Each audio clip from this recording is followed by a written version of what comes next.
السلام عليكم ورحمة الله وبركاته. مرحبا بكم في فيديو جديد. اليوم ان شاء الله غادي نهضروا على واحد الموضوع اللي مهم بزاف للناس اللي باغيين يشريو موطور مستعمل. صراحة راه كنعرف بزاف ديال الناس كيوقعوا في مشاكل قانونية وكيمشي ليهم موطور الفوريان بسبب انهم ما عارفينش يكملوا المسائل القانونية ديالهم، او انهم ما عارفينش كيفاش يديروا الاجراءات ديالهم باش يشريو موطور ويكون الوريقات ديالهم كلشي مريقل. لهذا في هذا الفيديو ان شاء الله غادي نشرح لكم بالتفصيل الخطوات القانونيه باش تشري موطور مستعمل في المغرب. اول حاجه تاكد من الوثائق ديال البيع. يعني اول حاجه خاصنا نطلبوا من البائع اللي غادي يبغي يبيع لنا الموطور يعطينا الكارت غريز ديال الموطور او ما تسمى بشهاده شهاده الملكيه عفوا، وخاصها تكون بالاسم ديال البائع. يعني اللي غيبيع لك الكارت غريز تكون في سميتو واحد بين قوسين.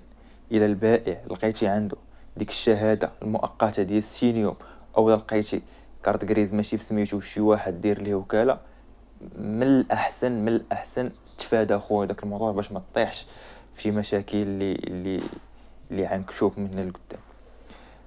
ثاني حاجه غادي دير هي من بعد ما كتاكد من الوثائق خاصنا نديروا واحد العقد البيع بيننا وبين البيع. خاص يكون مكتوب وموثق عند منتج كتيبه اللي مرخص من طرف الدوله، وكيحتوي على التفاصيل ديال عقد البيع. كيحتوي على التفاصيل بحال الاسم الكامل ديالك وديال البائع، رقم البطاقه الوطنيه ديالك وديالو، والمعلومات الكامله ديال الموطور، وكيكون فيه تاريخ البيع. وديما فاش تكاتبوا قرا ديك الكونطرا ديالك باش ما يكونش فيها شي غلط اللي تبقى عاوتاني تولي راجع ولا شي حاجه. وهاد الخطوه راه غادي تحميك باش تشري الموطور ديالك بصفه قانونيه وتثبت انك هو المالك ديال الموطور. من بعد ما كتكاتبوا كتمشي عند مول المكتبه، كيعطيك واحد الورقه ديال تحويل الملكيه، هي اللي كتشوفوا في الصوره دابا قدامكم. وغادي دير واحد فوتوكوبي لاكارت ناسيونال، وغادي تمشي تكيليزي هاد الطلب وتكيليزي لاكارت في المقاطعه. من بعد ما كتكمل عقد البيع وكتجيليزي ديك الورقه ديال شهاده الملكيه، كتمشي لمصلحه الفحص التقني اللي تابعه ليك باش دير تحويل الملكيه. هاد الخطوه راه مهمه بزاف، الناس راهم كيديروا ما كيديروش غير كيتكاتبوا وكيمشيروا لي بموطور وكتحب في شي مشاكل.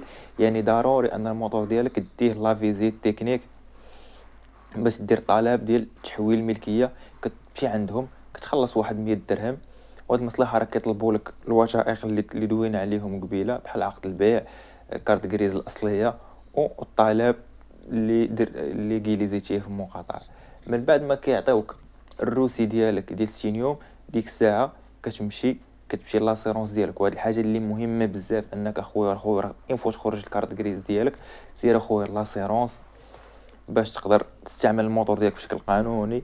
فهمتيني؟ خاصك تحصل على لاسيرونس ديالك. حاول تختار لي واحد الشركه اللي هي موثوقه، طلب منهم الخيارات اللي يناسبك، سواء 3 شهور سواء 6 شهور سواء عام، اللي بغيتي انت، وضمن لك الحمايه ديالك في حاله لا قدر الله وقعت شي حادثه.